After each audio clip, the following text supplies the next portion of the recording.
Bonsoir à toutes et à tous. Bienvenue à ce webinaire de la série Ce qu'en disent les experts organisé par SP Canada, Division du Québec, auquel prennent part différents spécialistes en sclérose en plaques. Ce soir, nous aborderons le sujet de recherche en santé et plus particulièrement les essais cliniques. Merci de vous joindre à nous aujourd'hui. Nous tenons tout d'abord à remercier notre commanditaire principal, Novartis, ainsi que nos commanditaires partenaires, Biogène, EMD Renault et Roche, sans qui la tenue de ce webinaire ne serait pas possible. Je suis Jean-Sébastien Lavoie. Il me fait grandement plaisir d'animer encore une fois le webinaire. Je suis impliqué auprès de SP Canada depuis plusieurs années. J'ai moi-même l'ASP et j'ai participé entre autres à la web-série Souper Party ainsi qu'aux capsules d'information sur l'ASP Premier Soutien.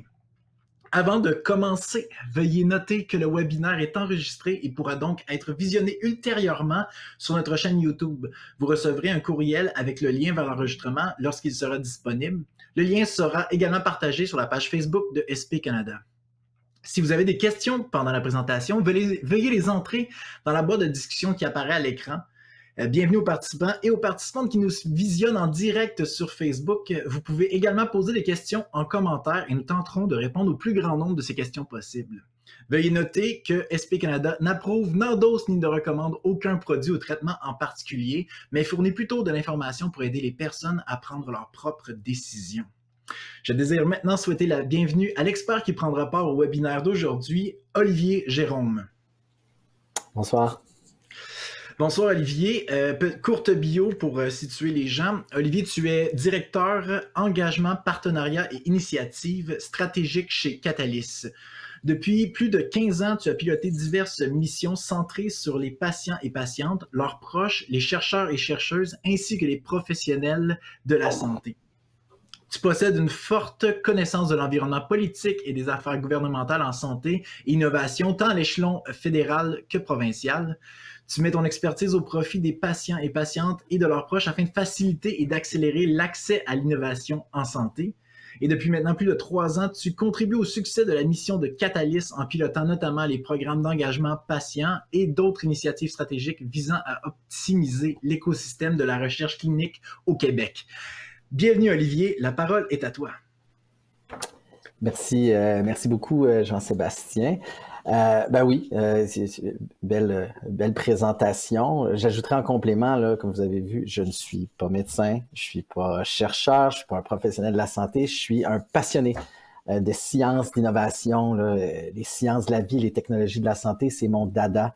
Ça fait bientôt 20 ans, là, comme Jean-Sébastien l'a souligné, là, que je travaille avec les différentes communautés de patients et communautés de pratique, justement pour favoriser l'engagement de la population québécoise en recherche et en recherche clinique. L'objectif du webinaire de ce soir, c'est pas nécessairement de faire de vous des experts en recherche ou sur les essais cliniques, mais c'est plutôt de vous offrir une vue à haut niveau de ce fabuleux écosystème. Dans un peu moins d'une heure, j'espère que vous aurez au moins saisi l'essentiel des notions de base qui vous permettront justement d'attiser un peu votre curiosité sur le sujet, de vouloir en apprendre davantage, de mieux comprendre le cycle de développement d'une innovation, d'un traitement en santé.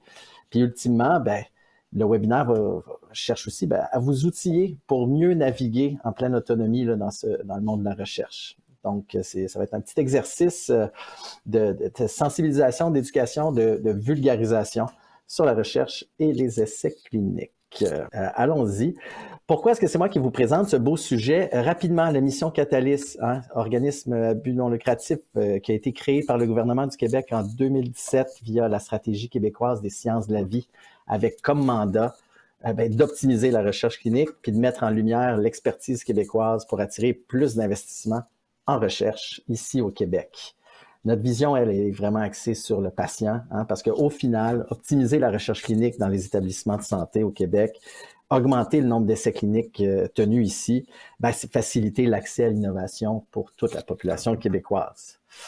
Le réseau Catalyst, là, rapidement, la force de notre mission, c'est son réseau. Vous voyez ici là, les établissements de santé qui font partie de notre réseau, les associations de patients, dont Sclérose en plaques Canada, qui font partie justement de nos différents comités consultatifs, de nos tables de travail sur lesquelles, mais ensemble, on co-crée l'ensemble de nos programmes et services. D'ailleurs, tout le contenu éducatif que vous allez voir ce soir a été co-créé justement avec notre comité aviseur patient auquel a grandement participé l'équipe de SP Canada Division du Québec, et ce depuis le tout début. Hein. L'objectif, c'est toujours de s'assurer que nos programmes, nos services soient en arrimage complet avec les réels besoins des différentes communautés. En somme, là, la marque Recherche Clinique Québec, issue de l'initiative Catalyst, là, vise à faciliter l'engagement de la population québécoise en recherche. Donc, que vous soyez une personne atteinte, un ou une proche, un professionnel de la santé, vous pouvez miser là, sur Recherche Clinique Québec pour vous apporter une vaste gamme de services, d'outils puis de contenus éducatifs. Et tout ça est disponible sur notre grand carrefour d'informations recherchecliniquequebec.com. Mais j'y reviendrai plus tard. On débute sur notre sujet.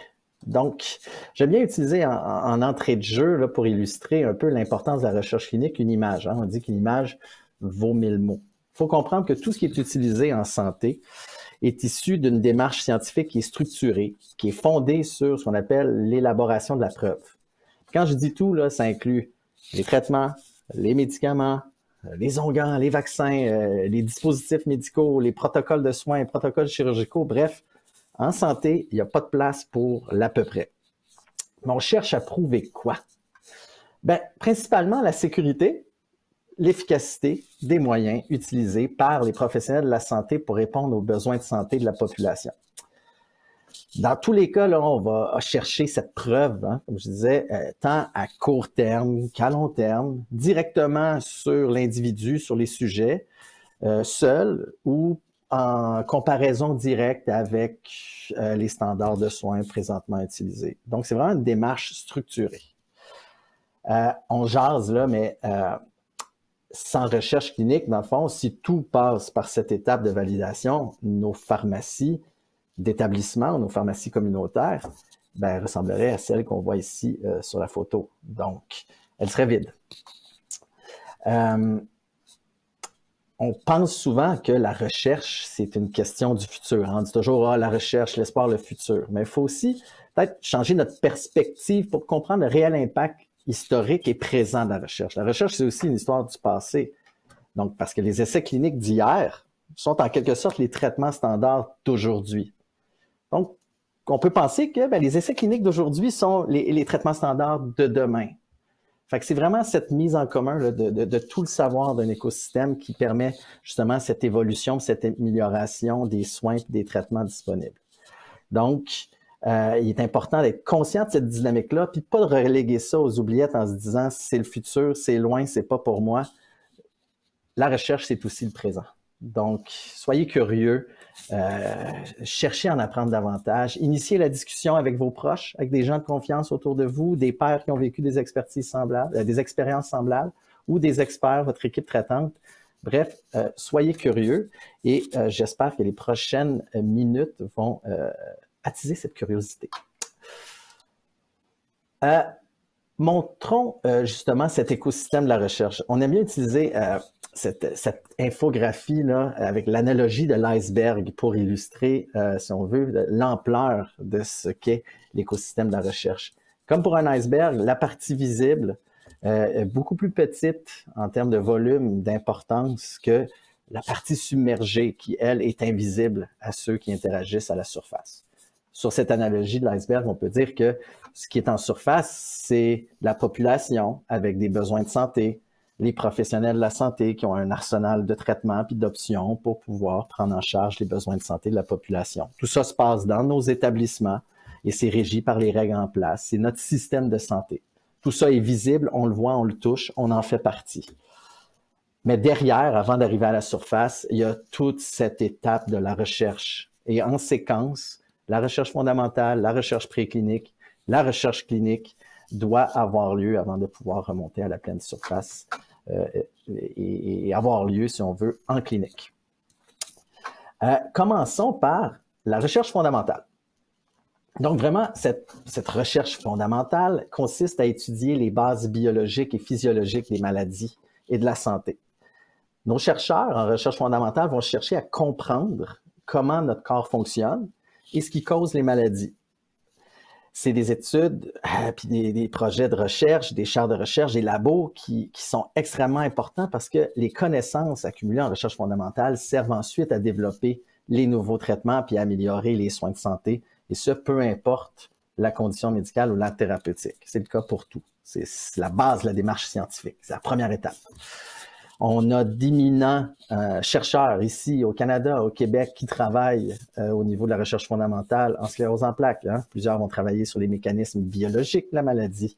Plusieurs vont vont travailler plutôt, excusez-moi, à comprendre et à promouvoir la réparation de la gaine de myéline autour des neurones endommagés. D'autres vont chercher des signes avant-coureurs de la maladie. D'autres vont plutôt observer tout ce qui est capacité de réparation. Et bien évidemment, d'autres vont aussi trouver des nouvelles molécules avec une certaine valeur thérapeutique qui devra ultimement être développée dans les autres phases. On passe ensuite en recherche préclinique. Donc, la recherche sur les traitements et médicaments, je vais surtout parler de ça parce que c'est peut-être ce qui est de plus tangible et parlant pour l'auditoire, va débuter vraiment plus concrètement au niveau des études précliniques. On va d'abord commencer avec des études in vitro, en laboratoire, en culture cellulaire. Les cultures cellulaires qui sont issues de lignées cellulaires de personnes atteintes. Hein. Souvent, ce sont des projets de biobanques qui, en soi, sont un projet de recherche. On y reviendra plus tard, mais bref, on évalue in vitro l'efficacité des futurs traitements prometteurs qui semblent avoir une certaine efficacité. Une fois que cette efficacité-là a été vue in vitro, on va basculer sur modèle animal, soit in vivo. C'est là où on veut vraiment voir que cette fameuse activité-là correspond aux résultats qui ont été notés in vitro et que ça semble être bien toléré in vivo. Je ne peux pas faire cet exercice sans utiliser des mots longs, complexes, avec beaucoup de consonnes peu communes. Le but, c'est pas d'intimider l'auditoire, mais c'est pas nécessairement aussi que vous devez les connaître et être capable de les épeler. C'est simplement de comprendre les grands principes qui se cachent derrière ces grands mots, qui vont vous aider à mieux comprendre la démarche scientifique qui est visée là, au niveau de la recherche préclinique. Donc, en recherche préclinique, on va essayer d'évaluer la pharmacologie du médicament qui est à l'étude. C'est-à-dire, c'est les interactions entre le médicament et les organismes vivants. Ils vont principalement concentrer leur recherche sur l'évaluation de la pharmacodynamie. Très long, très complexe comme mot, mais en somme, c'est qu'est-ce que le médicament fait sur le patient ou sur la maladie. Ils vont aussi regarder la pharmacocinétique. Encore plus complexe comme mot, mais c'est simplement qu'est-ce que l'organisme vivant fait avec le médicament. Comment le médicament est ingéré, diffusé, distribué, métabolisé, puis ensuite éliminé. En recherche préclinique, ils vont aussi regarder évidemment la toxicologie, hein? Donc les effets secondaires pour ensuite estimer, à l'aide des modèles animaux, les doses minimales, là, maximales, qui vont être utilisées lorsqu'ils vont débuter les études chez les êtres humains. C'est très important, ces études précliniques, parce que le but principal, c'est d'assurer la sécurité et la tolérance face au traitement chez les organismes vivants, et ce, avant de passer en clinique chez l'humain. Encore une fois, au Québec, au Canada, on a d'éminents chercheurs puis de nombreuses équipes de recherche là, qui travaillent en recherche préclinique, en ASP, et là, ils sont reconnus bien au-delà de nos frontières. Là. Plusieurs étudient les mécanismes de la maladie, donc évidemment des nouveaux traitements. Il y en a qui vont pousser leur recherche sur les moyens de promouvoir la réparation de la myéline endommagée. Hein? Tout ça pour restaurer les fonctions nerveuses. Travailler sur l'amélioration des modèles animaux qui vont servir à avoir de meilleures études précliniques pour ensuite être capable d'avoir de meilleures études cliniques par la suite. D'autres équipes travaillent aussi en ce moment sur les biomarqueurs. Hein? Donc, identifier des biomarqueurs qui vont aider au diagnostic plus précoce de la maladie, puis aussi qui vont faciliter la progression puis la compréhension de la réponse au traitement. Donc, c'est tous des efforts de recherche qui visent à améliorer la compréhension de la maladie pour ensuite aider nos chercheurs, nos scientifiques à développer des traitements et des approches cliniques et qui sont plus favorables pour les personnes atteintes. Ultimement, on se retrouve en recherche clinique. Vous comprendrez qu'on passe à la recherche clinique uniquement lorsque les résultats obtenus en recherche préclinique démontrent que, oui, il y a une certaine efficacité et que c'est bien toléré sur les modèles animaux. La recherche clinique, petite définition toute simple, c'est une forme d'étude scientifique qui va se concentrer sur l'observation justement des traitements, mais pas juste les traitements. Les médicaments, les vaccins, les dispositifs médicaux, les protocoles de soins, protocoles chirurgicaux, bref, tout passe par cette étape de validation. Une étape de validation qui va principalement viser à évaluer l'efficacité, la sécurité et la toxicité, donc les effets secondaires des interventions médicales à l'étude. En bref, là, la recherche clinique va vraiment aider à déterminer ce qui fonctionne le mieux pour aider les patients et améliorer les soins de santé pour les patients. Encore une fois, il y a beaucoup de recherche clinique en sclérose en plaques, les nouveaux traitements, on pense aux immunothérapies, les biomarqueurs, des thérapies combinées, plusieurs nouvelles combinaisons voient leur apparition en clinique. Tout ce qui est réhabilitation, qualité de vie, encore une fois, ce n'est pas qu'une affaire de traitement. Des interventions de réhabilitation comme la physiothérapie, l'ergothérapie pour améliorer la mobilité, la qualité de vie des patients, tout ça, c'est sujet à des études cliniques. Donc, soyez curieux, renseignez-vous. Le site de Sclérose en plaques Canada a une belle section qui justement montre les différentes aires d'expertise puis les différents projets en cours et les programmes d'identification des essais cliniques chez Recherche clinique Québec aussi peuvent vous aider à identifier qu'est-ce qu'il y a en cours puis qui correspond un peu à vos zones de curiosité sur le sujet. Petite tranche historique maintenant, après notre iceberg. Au 18e siècle, en 1747 plus précisément, James Lind, un médecin de la marine britannique, a mené ce qu'on plusieurs considèrent comme étant le premier essai clinique. En fait, il a été le premier à mener une étude comparative avec une distribution aléatoire en faisant varier qu'un seul paramètre pour pouvoir identifier ce qui fonctionnait le mieux pour améliorer la condition d'une population identifiée. En gros, à l'époque, durant les grandes traversées transatlantiques, le scorbut était un fléau parmi les marins. Ça décimait plus de la moitié de l'équipage à chaque fois. Même, ça mettait en jeu les missions économiques et commerciales derrière ces grandes traversées, et ce, à cause de graves carences en vitamine C, dont on ne connaissait pas nécessairement l'origine à l'époque. Donc, James Lind, comme un bon scientifique, témoin d'un besoin de santé non comblé dans sa communauté, a décidé de prendre action. Fait que durant une traversée, il a recruté 12 marins qui étaient tous atteints de scorbut et les a répartis en 6 groupes. Dans une traversée, les intrants sur la santé, donc les éléments qui pouvaient changer, c'était principalement l'alimentation. Donc, il voulait explorer si un régime alimentaire donné pouvait peut-être améliorer la condition de son équipage. Donc, parmi ces régimes, il y en avait qui avaient des agrumes, principalement des oranges et des citrons, très riches en vitamine C. D'autres, peut-être moins chanceux dans l'exercice, ont reçu un régime à base de vitriol, d'autres d'eau de mer, une cohorte d'orgeat, de cidre et de vinaigre.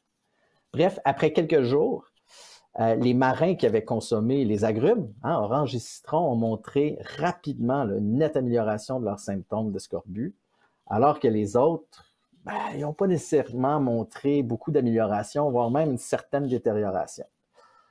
Donc, cette expérience a démontré de manière convaincante, structurée, comparative, avec un comparateur standard, l'alimentation, que le lien entre la consommation d'agrumes riches en vitamine C pouvait mener justement à la prévention, voire la guérison du scorbut.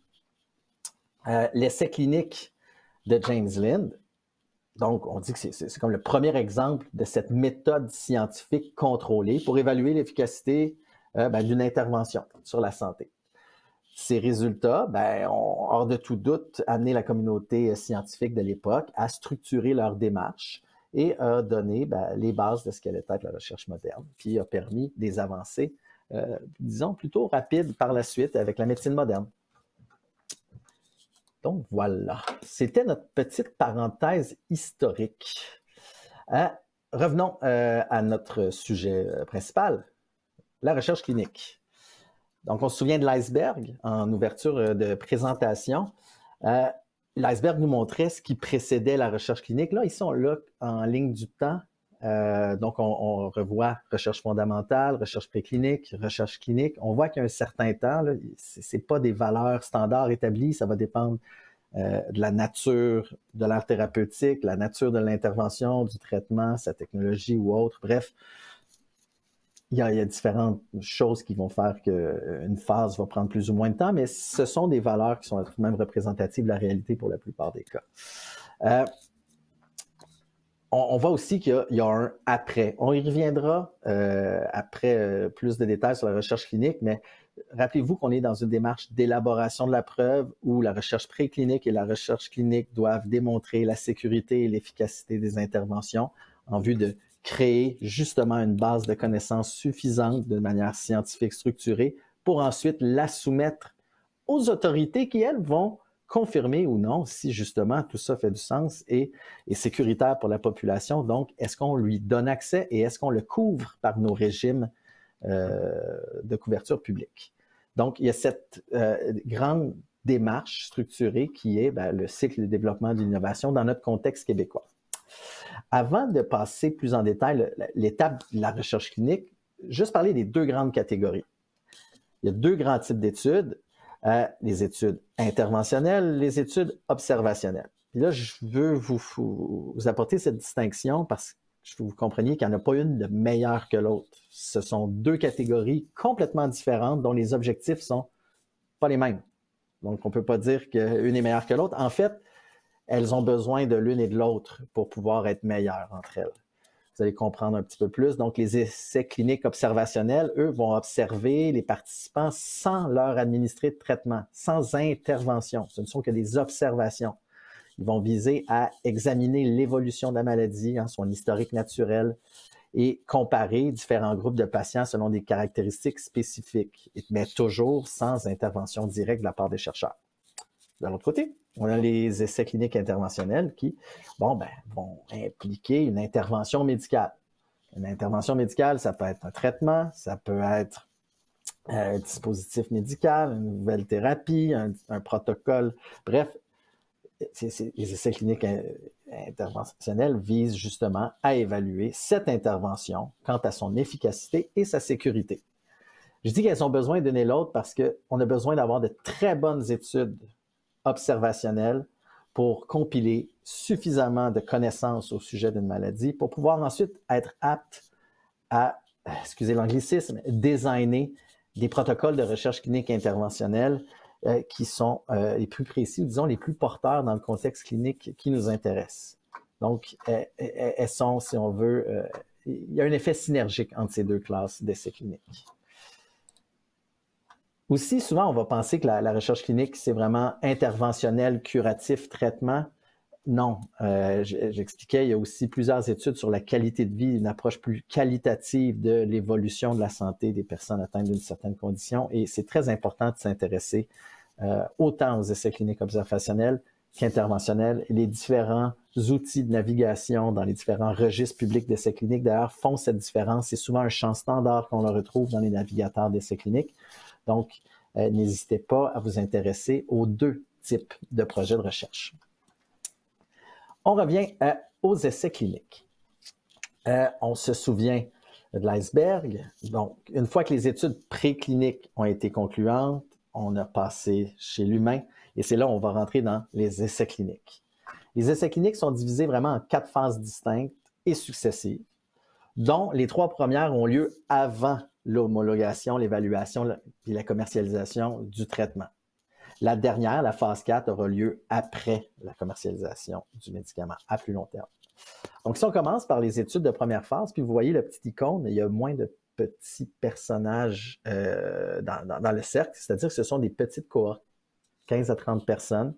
Donc, lorsqu'on débute une étude de phase 1, c'est vraiment des études qui ont le but principal d'assurer la tolérance et la sécurité du médicament. Et on va commencer vraiment à petite dose qu'on va augmenter progressivement, où on atteint justement la dose tolérable où il n'y a pas trop d'effets secondaires. C'est ça qu'on appelle la dose maximale tolérée. C'est très important parce que c'est en général ces doses-là qui vont être ensuite utilisées dans les essais cliniques de phase 2 et dans les essais cliniques de phase 3. Ce n'est pas les études qui vont changer les pratiques médicales. Parfois, on va voir des thérapies avec une très forte promesse de valeur thérapeutique. Donc, dès la phase 1, on va s'y intéresser en clinique. Mais ce sont des études qui sont très importantes parce que c'est elles qui vont nécessairement créer le précédent quant à la sécurité et à l'innocuité de l'utilisation de l'innovation observée pour la suite des choses. J'expliquais, elles sont réalisées sur des cohortes plus petites, puis ils vont viser à évaluer la pharmacocinétique en plus de la toxicité. Donc, on se souvient, la pharmacocinétique, c'est comment le médicament est absorbé, distribué, métabolisé, éliminé, excrété par l'organisme. On passe ensuite aux essais cliniques de phase 2. Donc, comme vous voyez, des cohortes un peu plus grandes cette fois-ci, moins de 100 personnes. Donc, comme pour une phase 1, les équipes vont poursuivre l'observation de la toxicité, donc des effets secondaires du traitement à l'étude. Mais on va surtout regarder l'efficacité du médicament. Donc, on veut vraiment documenter là, en phase 2 qu'il y a une réelle efficacité, que cette interaction observée a vraiment lieu, et ce, sur une plus grosse cohorte. Et ultimement, l'objectif, c'est d'avancer vers la phase 3. Encore une fois, certaines innovations thérapeutiques, c'est le cas des dernières thérapies cellulaires ou des thérapies géniques, souvent avec une très forte valeur thérapeutique, vont parfois attirer l'attention en clinique dès la phase 2. Mais d'ordinaire, on va passer vers la phase 3, et c'est vraiment là, en phase 3, sur des cohortes beaucoup plus grandes, qu'on va voir si les médicaments qui étaient prometteurs en phase 1 et en phase 2, donc cette promesse de valeur thérapeutique, est-ce qu'elle se réplique à plus grande échelle? Puis c'est vraiment là où les essais cliniques de phase 3 ont un grand rôle à jouer parce que ce sont des études comparatives. Rappelez-vous James Lind, c'est le même principe. On va comparer le traitement à l'étude avec le traitement standard actuel. Il arrive aussi parfois qu'on est dans une condition où soit les symptômes ou la condition médicale n'a pas de traitement standard disponible, reconnu ou accepté. Donc, l'étude de phase 3 va alors comparer le traitement avec l'absence de traitement. Donc, c'est là où il va y avoir le placebo. Et le placebo, sachez-le, n'est pas systématiquement utilisé. Donc, c'est un peu un des mythes de la recherche où est-ce qu'on a tout le temps une chance sur deux de se retrouver avec le placebo. Il faut s'informer sur le protocole de recherche et sur les différents bras de l'étude, à savoir est-ce qu'il y a effectivement une évaluation avec l'absence. Mais il faut comprendre aussi que c'est important d'avoir cette démarche comparative lorsqu'on est dans un contexte de médicaments novateurs avec aucun précédent thérapeutique, de le comparer justement avec l'absence. Donc, c'est là où aussi le principe de randomisation, vous allez entendre ce nom-là, essai clinique randomisé. Donc, c'est la distribution aléatoire des sujets dans les différents bras de cette étude. Le but de tout ça, c'est de réduire les biais potentiels dans l'étude puis d'assurer une répartition équitable entre les différentes caractéristiques des participants dans les groupes. C'est vraiment les études de phase 3 qui vont changer les pratiques médicales en clinique. Parce que leur objectif, c'est vraiment de démontrer hors de tout doute, quand elles sont bien faites, que le médicament prometteur a un réel impact soit sur l'efficacité, soit même des fois sur la diminution de la toxicité comparativement aux lignes thérapeutiques précédentes. Donc, la diminution des effets secondaires et de la toxicité entraîne une plus-value sur le traitement et la progression de la maladie. Donc, c'est vraiment des études qui vont même évaluer parfois même l'impact quant à la qualité de vie chez les participants. Petite parenthèse avant de passer à la prochaine section, les études de phase 4. Donc, c'est des études qui ont lieu après l'évaluation que je vais vous présenter dans les prochaines minutes.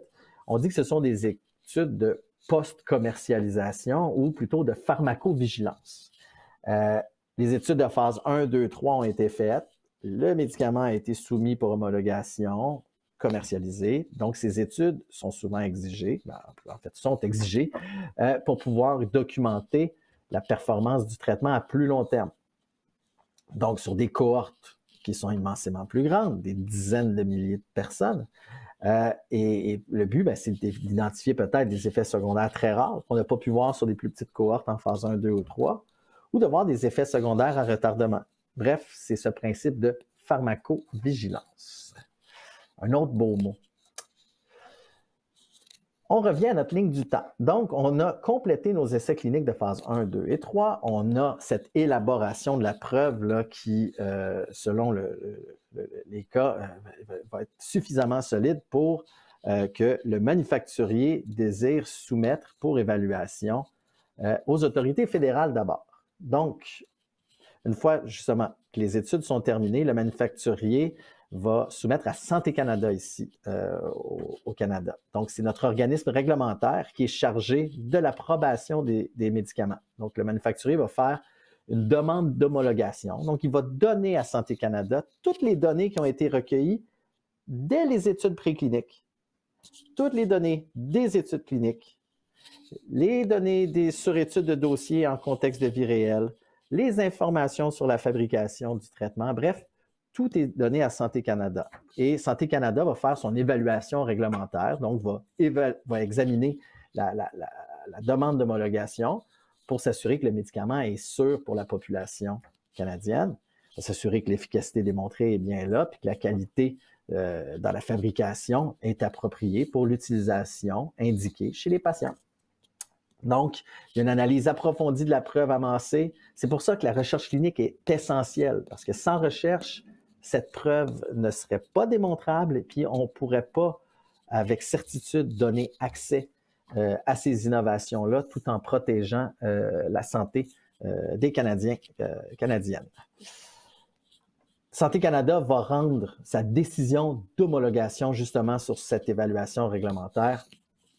Donc, si le médicament est jugé sûr et efficace, ils vont donner l'autorisation de mise en marché. Ça veut dire que le médicament va pouvoir être légalement vendu et distribué au Canada. Il va recevoir son fameux DIN, son Drug Identification Number, le fameux numéro qu'on doit soumettre aux assurances lorsqu'on fait ses réclamations. Une fois qu'il a passé la frontière, parce que c'est un peu ça l'homologation de Santé Canada, c'est qu'il est autorisé à être distribué au pays.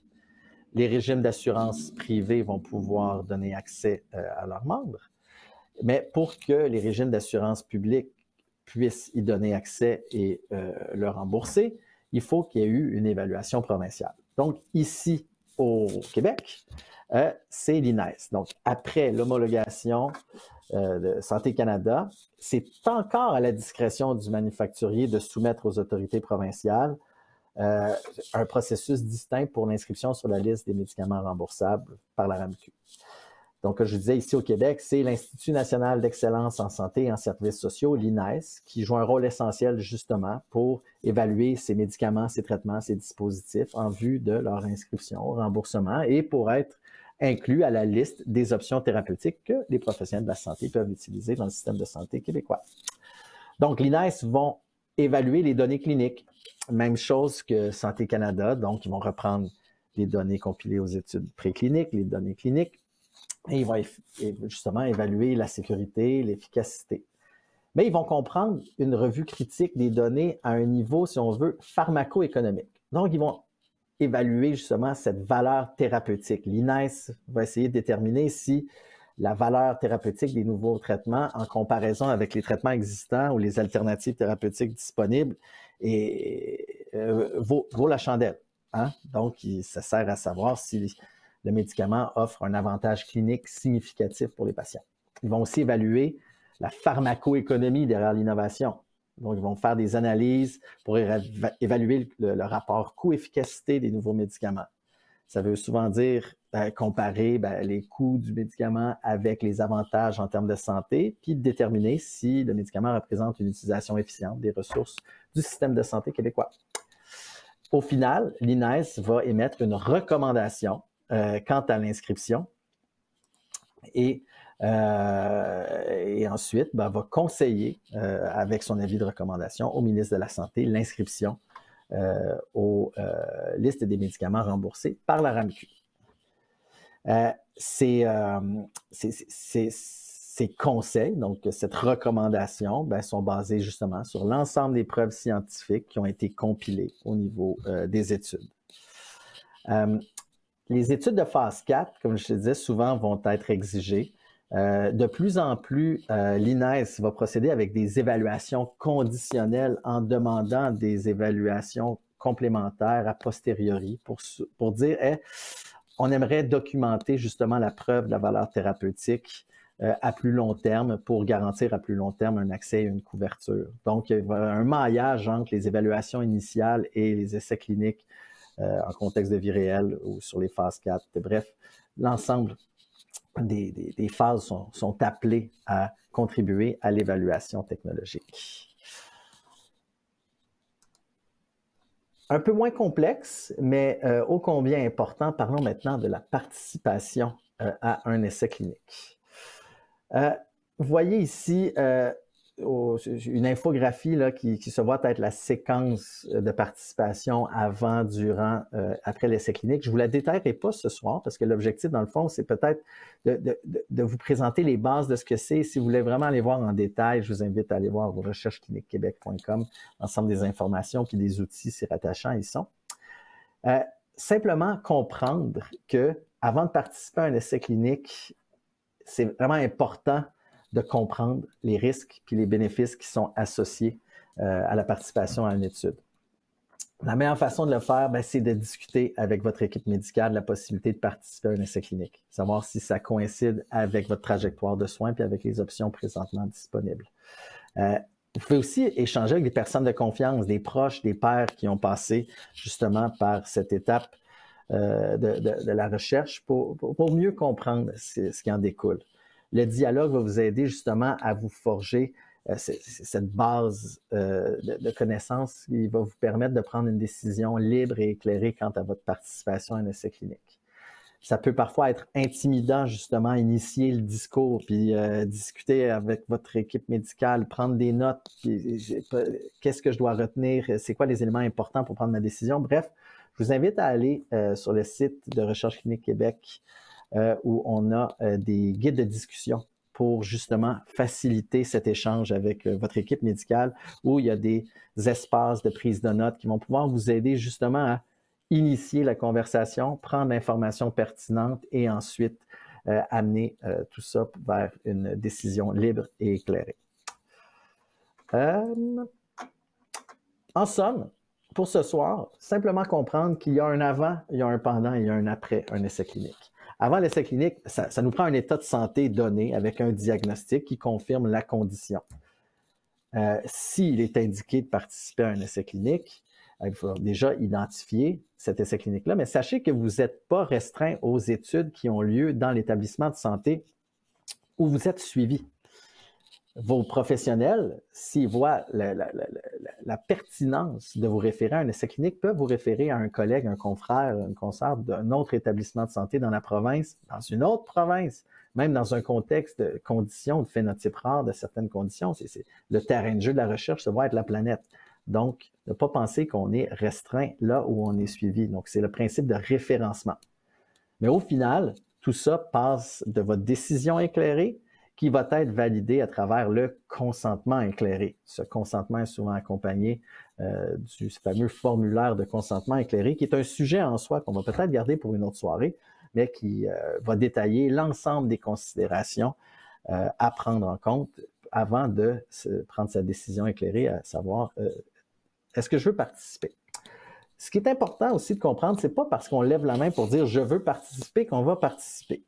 Tout simplement parce que on a beau avoir identifié un essai qui correspond à nos besoins cliniques, on a beau avoir eu un référencement de la part de notre équipe traitante vers un confrère ou une consoeur qui a un projet de recherche en cours, les études cliniques ont des critères d'inclusion et d'exclusion. Tout ça, c'est pour assurer cette démarche structurée, comparative entre les différents bras d'une étude. Il y a des critères auxquels on doit correspondre. Donc, c'est durant la visite de sélection que on va confirmer à travers des questionnaires, des enquêtes, des tests de l'imagerie médicale, des tests sanguins ou autres, si vous remplissez l'ensemble des critères d'inclusion pour pouvoir participer à l'étude. Une fois que vous êtes sélectionné, il y a les visites médicales habituelles de votre suivi.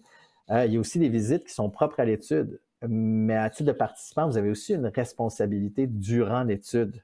Des fois, l'adhérence au traitement, c'est des traitements qui se prennent à la maison, tenir un journal des symptômes, très important, ou des effets secondaires ressentis, même que lorsqu'on ne se sent pas bien ou il y a des symptômes notables qui apparaissent, les équipes de recherche ont à disposition du personnel, des infirmières de recherche qui ne demandent que ça, que vous les contactiez pour qu'ils puissent documenter votre état de santé et comment vous vous sentez. C'est non seulement un item important du suivi structuré d'une étude clinique, mais c'est aussi un des éléments dont les participants apprécient le plus, justement, ce suivi rapproché. Ultimement, il y a une visite de fin d'étude et après, ça tombe dans le domaine public, scientifique. Une fois que c'est revu par les pairs, c'est publié. Vous pouvez être informé des résultats, mais une fois que la publication est publique, vous pouvez en comprendre les tenants et aboutissants. Est très important pour conclure, à titre de participant, vous avez des droits. Et vos droits sont protégés par les règles établies à l'échelle internationale. C'est un document standard qui fait plusieurs pages, mais en voici 5 principaux. C'est important, comme je vous ai dit tout à l'heure dans le principe de décision éclairée, de comprendre les risques et les bénéfices associés à la participation à un essai clinique. Pour ça, vous avez le droit de poser toutes les questions, mais vous avez surtout le droit d'obtenir les réponses à vos questions. Vous avez droit à la confidentialité et à la vie privée. Il ne faut pas penser qu'en participant à une étude, toutes vos données de santé vont être publiées et rendues publiques, accessibles aux chercheurs actuels et futurs. Ce n'est pas le cas. Oui, il y a un partage des connaissances et s'il y a des données propres à un sujet, le tout est anonymisé. Vous avez le droit à la vie privée et en tout temps. Vous avez aussi le droit de vous retirer à tout moment d'une étude clinique et ce, peu importe la raison.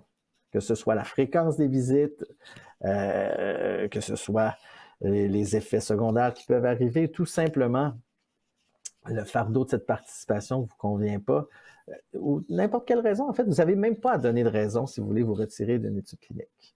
Et comme tout bon service public, vous avez le droit de porter plainte. Il y a des droits qui touchent les participants et des mesures pour accompagner et s'assurer que vos droits sont respectés.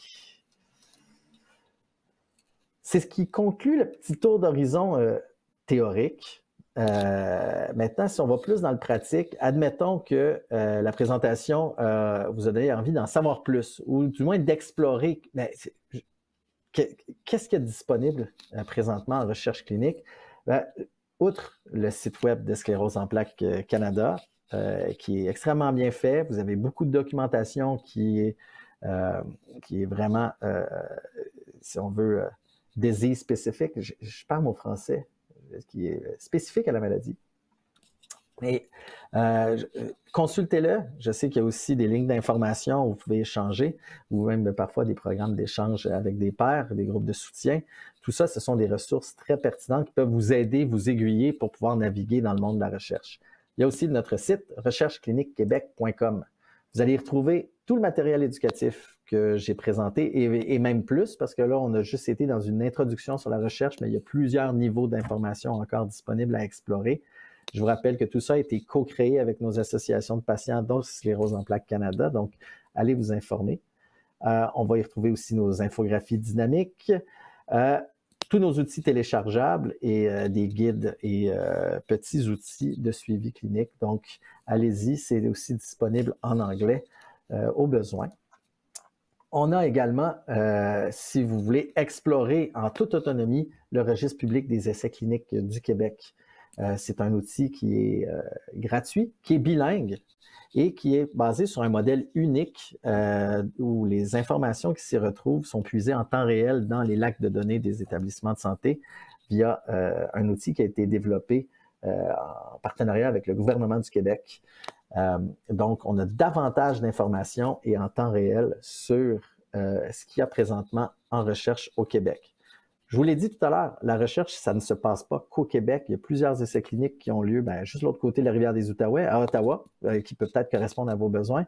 Mais cet outil va aussi vous permettre de faire vos recherches en français et en anglais à l'extérieur du Québec parce qu'on a mis un algorithme d'intelligence artificielle qui va justement aller sur les registres internationaux anglophones et traduire le tout en français pour faciliter votre navigation. Par contre, on sait c'est très complexe. Aussi, ça peut vite être intimidant, ça prend beaucoup de temps rechercher puis identifier des essais cliniques. Si jamais vous souhaitez un accompagnement personnalisé, appelez-nous.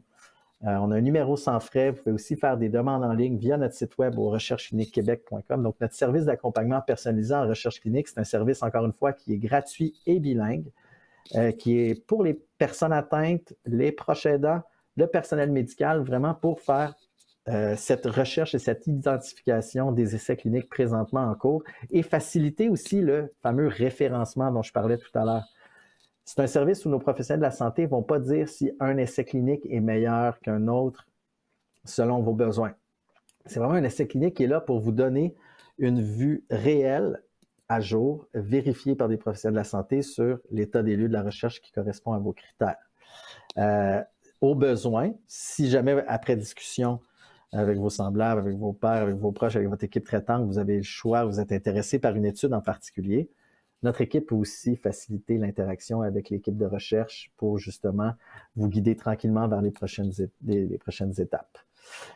Je parlais d'études observationnelles et interventionnelles tout à l'heure. Ce service-là est pour tout type d'études. Donc, si vous dites non, moi, je veux participer à fournir plus de connaissances aux équipes de recherche, je n'ai pas nécessairement le goût de tester de nouveaux traitements, mais j'ai le goût de participer à des protocoles de physiothérapie, d'ergothérapie.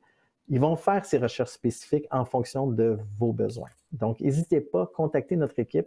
Ça va leur faire plaisir de vous aider dans votre recherche. Et là, c'est ce qui amène à la fin, dans les temps, j'espère. Merci beaucoup, Olivier, de nous avoir donné toutes ces informations. Comme toujours, j'ai la tête qui explose. C'est vraiment un monde super intéressant. Comme tu le disais au début, je pense que j'avais une vision beaucoup plus simplifiée ou floue de tout ce processus-là. Puis je trouve ça super intéressant pour moi puis pour toute la communauté de savoir comment ça fonctionne vraiment plus précisément comme ça. C'était le but. J'ai bien sûr des gens ont posé des questions. J'en ai moi-même quelques-unes. Alors, je vais te poser quelques questions qui viennent du public pour savoir, pour alimenter cette discussion-là. Donc, quelqu'un voulait savoir, est-ce que tous les médicaments doivent subir les mêmes rondes de tests, même pour différents types de SP, par exemple SP cyclique ou SP progressive? Cette démarche-là, c'est encore dans un contexte, toutes les innovations, que ce soit des médicaments, des dispositifs médicaux, des vaccins, sont soumises aux mêmes règles et exigences d'élaboration de la preuve. Il faut que les autorités réglementaires, voyons-le peut-être dans l'autre sens, il faut que les autorités réglementaires aient suffisamment d'informations pour pouvoir assurer hors de tout doute que le médicament, le traitement, l'intervention est sécuritaire et a une efficacité démontrée avec une toxicité tolérable. Et pour ça, ils ont besoin de la même approche, toujours progressive, préclinique, clinique, parfois même. Ils vont en demander peut-être plus des fois, donc c'est là qu'ils vont arriver, ils vont peut-être demander de refaire d'autres études sur d'autres cohortes comparatives. Je n'entrerai pas trop dans les détails parce que c'est un sujet en soi, mais les manufacturiers vont souvent y aller de façon progressive aussi. Ils vont commencer chez l'adulte et ensuite ils vont refaire les mêmes études chez l'adolescent. Ils vont descendre dans les âges jusqu'au pédiatrique pour justement s'assurer toujours que la sécurité et la santé des participants et de la population en aval sera assurée. Mais c'est toujours le même principe d'élaboration de la preuve, d'évaluation et ultimement d'autorisation et de couverture par les régimes. C'est ça, et c'est d'avoir en tête tous ces angles morts-là, comme tu le disais, juste de descendre l'âge jusqu'au pédiatrique, c'est comme, il y a tellement de facettes. On s'en reparle. Ouais, c'est ça. Il y a une autre question ici, c'est est-ce qu'on peut participer à une recherche clinique en tout début de maladie, même si nous n'avons pas de symptômes apparents? Regardez, c'est très simple. Souvent, on a l'idée préconçue que la recherche clinique est une option de dernier recours. Mais de plus en plus, justement, que ce soit en oncologie, en maladie neuromusculaire, maladie cardiovasculaire, les premières lignes de traitement, mieux traiter, mieux adresser les besoins de santé des personnes atteintes, c'est la clé. Si, ultimement, après le diagnostic, on ne vit pas encore avec les premières options de traitement qu'on avait il y a 20 ans. Donc, les traitements de première intention sont sujets à l'amélioration. On veut les meilleures options de traitement le plus tôt possible dans les trajectoires de soins, mais pour qu'un traitement puisse d'office être considéré comme une première intention, il doit avoir passé à travers cette démarche comparative. Donc, il y a toujours ce principe d'indication. Donc, on va dire que le traitement a une indication donnée. Donc, c'est un traitement de première intention, de première ligne pour telle ou telle maladie, ou si on veut, sous-catégorie de la maladie, parce que vous parlez de plusieurs types de sclérose en plaques. Tout ça font partie de ce principe d'indication. Et pour une indication donnée, ben, les autorités doivent dire, j'ai assez de preuves pour dire que pour cette indication, tel médicament, ben, justement, est sécuritaire, est efficace, et ce, avec des effets de toxicité tolérables, voire réduits. Je saute sur cette question-là pour ajouter, en fait, un questionnement que moi j'avais personnellement, c'est, moi personnellement, depuis presque le jour 1 de mon diagnostic, j'ai une médication qui me va très bien. Est-ce que, dans le fond, je suis pas du tout le public cible d'aller faire des essais cliniques justement parce que j'ai déjà une médication qui fonctionne bien et ça prend donc des candidats qui ont soit pas de médication, une médication qui fonctionne pas si bien que ça? Ben, là, on parle avec des œillères que la recherche clinique, ce n'est que pour les traitements. Oui. Mais il y a toutes les notions associées à la qualité de vie aussi. Ouais. Peut-être qu'il y a des protocoles de physiothérapie ou d'ergothérapie en temps de crise que sont sujets à l'amélioration aussi. On peut vouloir participer à des essais cliniques interventionnels sur ces protocoles.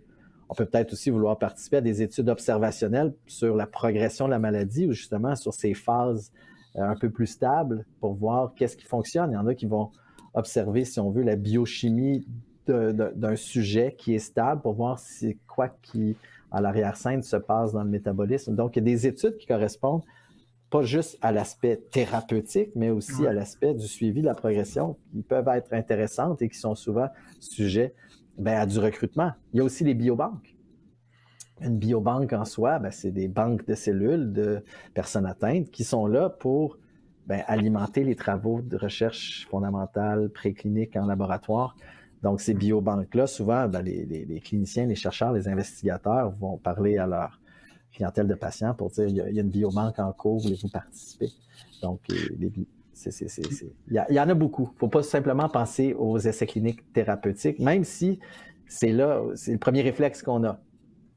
Mais en fait, ça me fait penser que je pense que je réalisais pas à quel point en fait je participe déjà.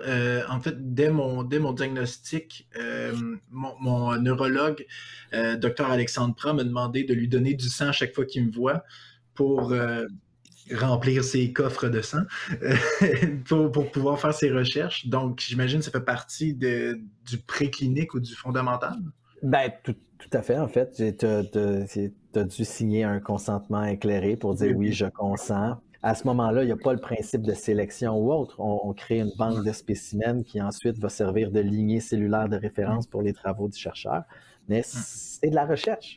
C'est de la recherche qui mène à l'amélioration des connaissances, qui vont mener à des innovations thérapeutiques qui, ultimement, vont devoir être validées. Donc, c'est une roue en continu qui est alimentée vraiment de façon altruiste par les participants qui veulent participer justement à cet effort-là. Mais en fait, ta réponse me fait réaliser que je participais aussi. En fait, je savais que c'était une étude, mais on avait reçu ici, il y a quelques mois, Dr Gabriel Macaron, qui a un projet de recherche qui s'appelle PARCIM, P-A-R-C-I-M, et elle m'a recruté dans cette belle conversation-là pour son projet, et tout ça a déjà commencé. Et c'est un programme qui est vraiment pas pour des thérapies ou pour des médicaments, c'est vraiment juste c'est un outil d'évaluation cognitif. Donc, tout ça se fait avec un questionnaire sur une application.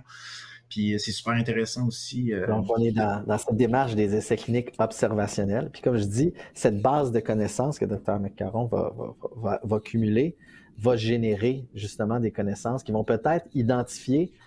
Ah, puis là, il est tard, hein, il fait noir, on le voit en arrière. J'en parle mon français, mais les outcomes. Parce que Ouais. identifier le bon élément à mesurer ensuite dans l'essai clinique, lorsqu'on va voir est-ce qu'il y a de l'impact sur l'interaction qu'on veut mesurer, c'est quoi le principal élément qu'on doit mesurer? Puis ça, les chercheurs, ils vont se baser sur les études interventionnelles, ils vont dire non, un sujet qui répond bien ou qui répond pas bien, c'est cette variable-là qui est la plus parlante. Ah, ben parfait, donc on va vouloir mesurer ça dans notre essai clinique. Mais pour ça, il faut le savoir grâce aux études observationnelles pour pouvoir designer de meilleurs protocoles d'études interventionnelles par la suite. Et une autre question du public, est-ce qu'une personne qui serait pas du tout atteinte de SP, est-ce que ça se voit d'une personne qui n'est pas atteinte de SP qui va participer à des essais cliniques en lien avec la SP? Il y a tout le concept d'essais cliniques sur des sujets sains. Ça existe.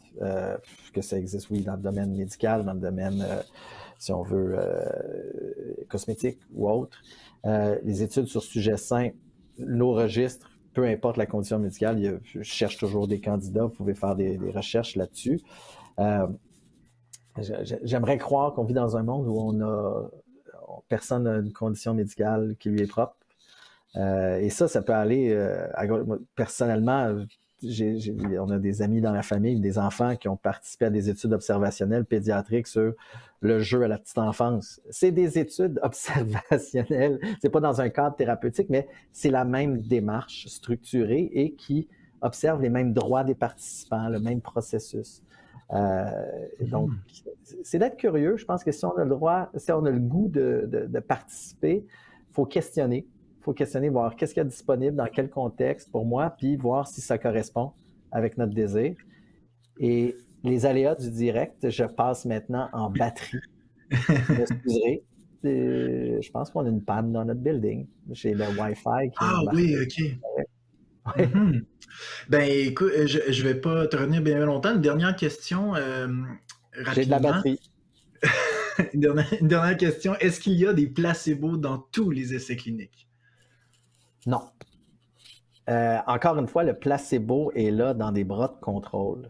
Lorsqu'il y a absence de traitement standard ou de traitement ou, si on veut, de médicaments qui gèrent les symptômes. Donc, si un symptôme donné n'a pas son option thérapeutique pour le gérer, ben, il faut comparer le médicament à l'étude avec l'absence de médicament. Je prends l'exemple aussi mettons, de l'oncologie, le myélome multiple, qui est un cancer du sang. Ben, évidemment, il y a des traitements standards, puis jamais on ne donnera rien à un participant, parce qu'il faut toujours lui donner au minimum ce qu'il recevrait s'il ne participait pas à l'étude. Donc, le placebo va venir juste s'il n'y a rien à donner. Donc, il va falloir le comparer avec l'absence de traitement, mais un participant ne recevra jamais moins que ce qu'il aurait s'il ne participait pas à l'étude. C'est ça le principe. Puis il ne se fera pas donner de l'eau de mer ou du vitriol non plus. Oh non, la démarche éthique de James Lind, ce serait peut-être pas applicable dans un contexte ici, là, en 2024, mais son approche comparative l'est tout à fait. Ben écoute, merci beaucoup Olivier Jérôme de toutes ces réponses super pertinentes. Je pense qu'encore une fois, ça nous fait un autre sujet à explorer pour en connaître plus sur la maladie avec laquelle on vit. Ben, écoute, ce fut un plaisir. Puis ben, vous avez nos coordonnées chez Recherche Clinique Québec. Vous avez également les coordonnées de Sclérose en plaques Canada, la division du Québec. Je pense que ensemble, on a une offre qui est complémentaire, qui peut vraiment vous outiller puis vous aider à naviguer dans tout ça. C'est fantastique, c'est étonnant, c'est étourdissant. Ça peut même parfois être intimidant. Mais sachez que les familles qui sont touchées par la maladie ne sont pas seules. Donc, Anti-sclérose en plaques Canada puis Recherche Clinique Québec, je pense que vous avez des belles ressources, des beaux programmes pour pouvoir vous appuyer dans vos démarches. Définitivement. Eh bien, merci encore. En terminant, je rappelle à tout le monde que les enregistrements des webinaires précédents sont disponibles sur notre chaîne YouTube. Vous pouvez suivre également SP Canada sur les réseaux sociaux pour rester à l'affût des dernières nouvelles. Nous tenons à remercier notre commanditaire principal Novartis et nos commanditaires partenaires Biogène, EMD Serono et Roche. Et moi, je vous remercie d'avoir pris part au webinaire de ce soir. Comme toujours, j'en apprends en même temps que vous autres et je suis toujours super content d'être aux premières loges pour avoir la chance de poser toutes ces questions-là aux experts. Alors, merci beaucoup encore et bonne soirée.